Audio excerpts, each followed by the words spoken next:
konten pertama di channel yang juga baru gue buat. Ya mudah-mudahan bermanfaat. Judulnya sebuah seni untuk bersikap bodoh amat. Bahwa tentang kemampuan sederhananya dia untuk jujur dengan diri sendiri. Dan akhirnya Anda akan setuju bahwa kebahagiaan itu masalah. Atau bahkan itu justru menjadi masalah kita sebenarnya. Saran saya tetap dibaca.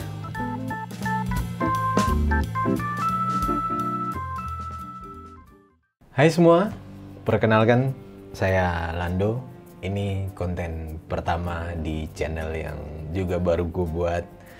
Kebetulan kontennya ini tentang review buku-buku yang menarik. Dan mungkin ya mudah-mudahan tentunya bisa bermanfaat juga. Setiap konten buku yang nanti selalu saya review, pasti saya baca dulu sampai tuntas. Kemudian saya buat semacam resume tentang buku ini, lalu baru saya bagikan ke teman-teman semua. Ya mudah-mudahan bermanfaat. Bagi yang senang baca buku, mungkin ini bisa jadi salah satu perspektif yang berbeda dari buku yang mungkin sama kita baca. Buku yang pertama akan saya review, ini judulnya Sebuah Seni untuk Bersikap Bodoh Amat. Bukunya ini nih, ya. Ditulis oleh Mark Manson dan terbitnya tahun 2016 di New York. Pertama terbit itu dengan judul The Subtle Art of Not Giving a Fuck. Kemudian dalam versi bahasa Indonesia itu tahun 2018 terbitnya. Dan buku yang saya pegang ini sudah cetakan ke-27 tahun 2019. Saya juga ditemani sama laptop yang membantu saya buat membaca apa yang sudah saya resum di buku ini. Oke, kita mulai bab pertama. Judulnya Jangan Berusaha. Judulnya cukup berbeda dan mungkin bertolak belakang dengan kita dan hari ini. Jangan berusaha. Tapi bijaknya penulis ini mengawali bab pertama ini dengan sebuah kisah dari seorang penulis bernama Charles Bukowski. Kisahnya menurut saya menarik dan mungkin berbeda dengan kehidupan biasa-biasanya kita. Di sini Mark menjelaskan bukan tentang hebatnya Charles menjadi penulis ataupun sastrawan yang terkenal dengan 2 juta kopi buku pertamanya, tapi yang ingin Mark sampaikan di sini bahwa tentang kemampuan sederhananya dia untuk jujur dengan diri sendiri, kemudian dengan sangat setulus hati menceritakan kehidupan dan pengalaman buruknya.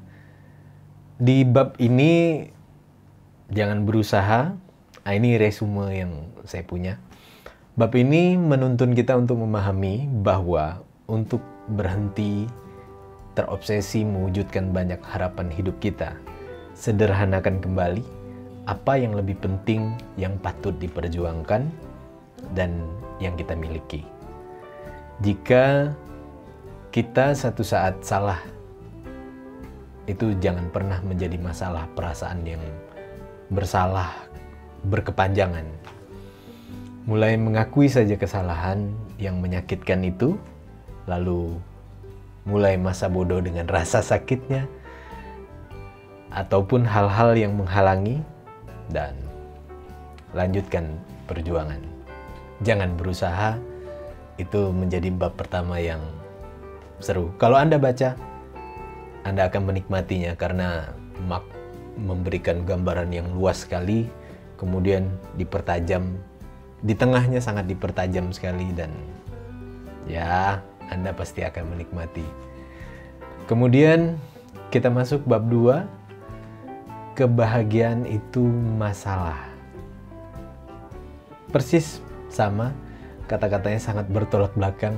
Padahal kita hari ini sangat ingin menjadi orang yang bahagia, tapi membuat kata yang tidak biasa, kebahagiaan itu masalah. Di resume saya begini, Anda harus mengetahui kebenaran tentang diri Anda. Bisa jadi kebenarannya itu menyakitkan, yang tidak Anda inginkan. Karena saat Anda menderita dengan kebenaran tentang diri Anda, justru Anda akan terpacu untuk menaklukkannya.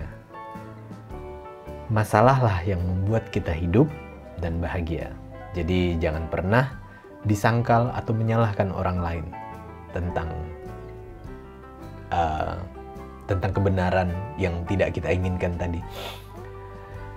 Libatkan juga emosi, karena itu adalah energi yang bisa dan sangat bermanfaat untuk merubah diri kita. Nikmati saja, karena masalah baru akan terus berdatangan dan membuat Anda bahagia.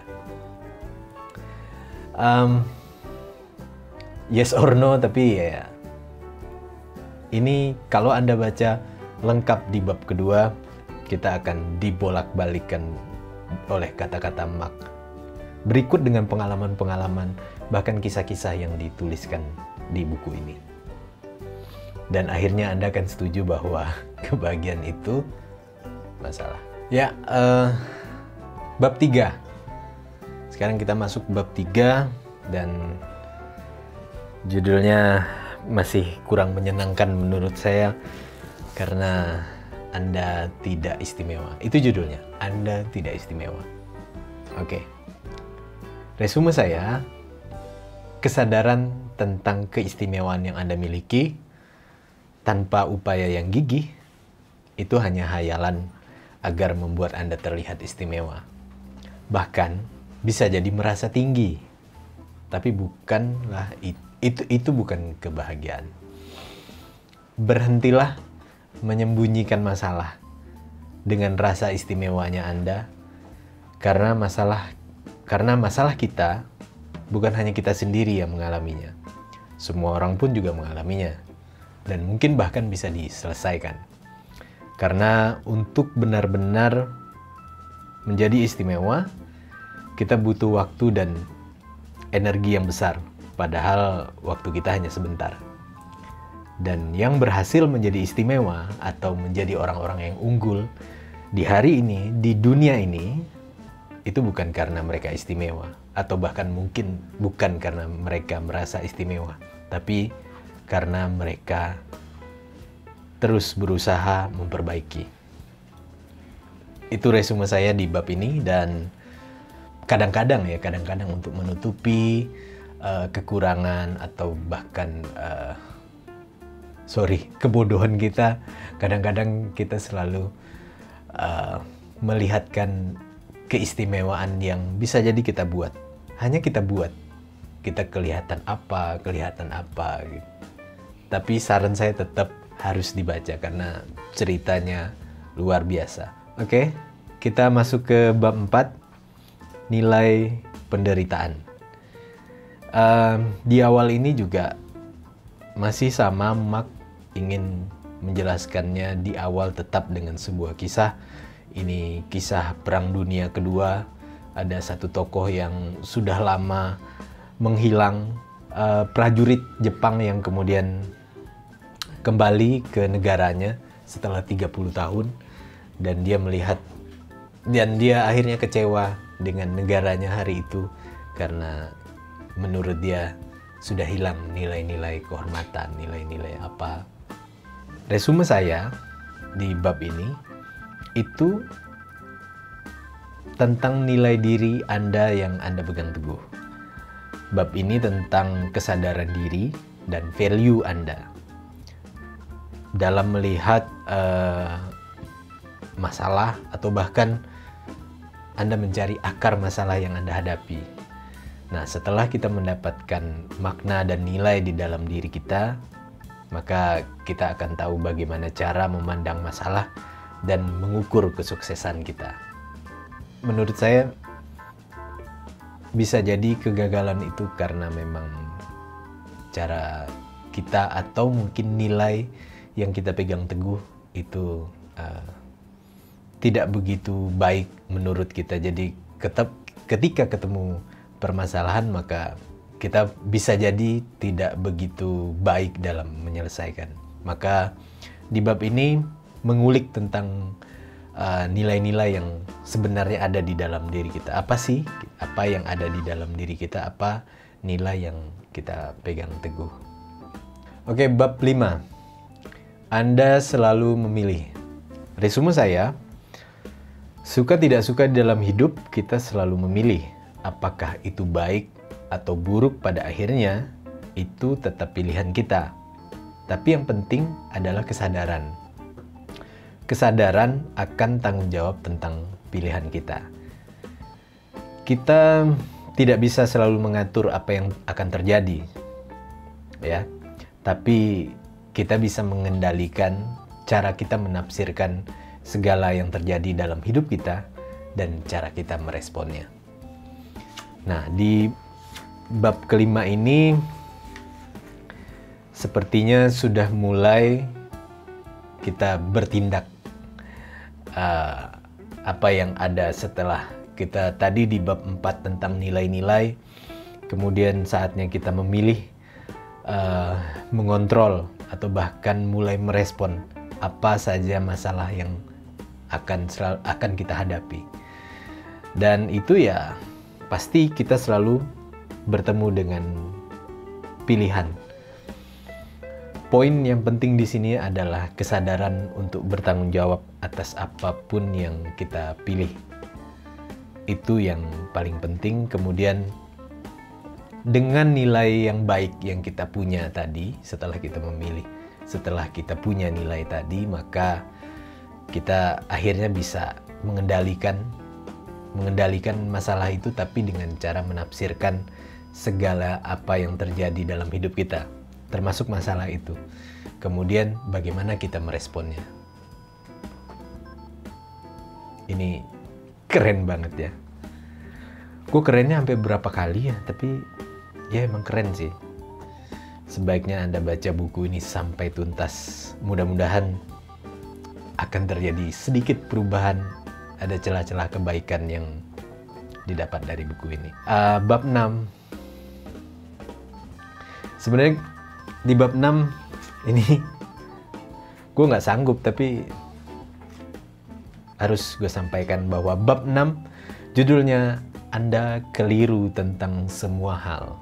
Tapi ada kurung bukanya, tapi saya pun begitu. Resume saya, benar salah tentang apa yang kita buat akan menjadi proses yang terus berulang dan tidak pernah berakhir. Ia hanya berangsur dari mulai salah, kemudian ke arah yang sedikit salahnya. Itu akan menjadi hipotesis tentang nilai hidup dari tindakan-tindakan kita sebagai bentuk eksperimen kita. Jadi tenang, tidak ada dogma yang benar ataupun ideologi yang sempurna. Yang ada hanyalah pengalaman kita yang menunjukkan mana yang benar untuk kita. Untuk Anda. Untuk Anda dan hanya untuk Anda. Oke. Karena tidak semua apa yang kita pikirkan itu benar juga buat orang lain. Hanya untuk kita. Hanya untuk Anda. Bab 7, kegagalan adalah jalan untuk maju. Oke. Resume, sering kita mendengar kegagalan adalah sukses yang tertunda.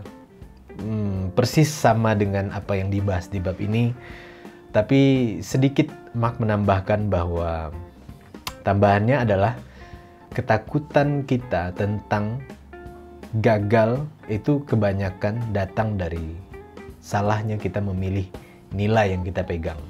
Oke, tadi sedikit gue udah bahas di sebelumnya. Salah memilih nilai atau mungkin nilainya yang kita pegang itu ternyata buruk.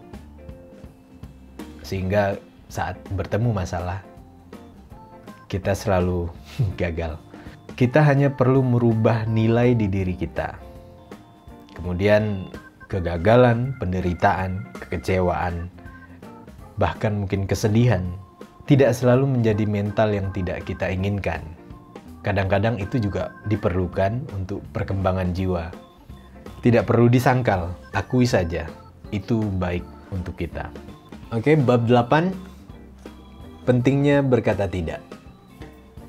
Resumenya, kalau Anda sudah merasa sangat bebas sampai hari ini, mulailah mempersempit. Mulailah untuk mempersempit kebebasan Anda. Mulai menolak banyak alternatif kehidupan yang bebas. Karena kebebasan tanpa batas itu tidak ada artinya apa-apa. Walaupun di kemudian hari Anda akan merasakannya. Tapi di pengalaman banyak orang atau bahkan di buku ini juga, kebebasan seperti itu hanya semu. Atau mungkin itu hanya menjadi kenangan yang terindah. Tapi bisa jadi tanpa makna. Jadi mulailah berkomitmen untuk satu hal, satu keyakinan. Intinya kita harus peduli terhadap sesuatu.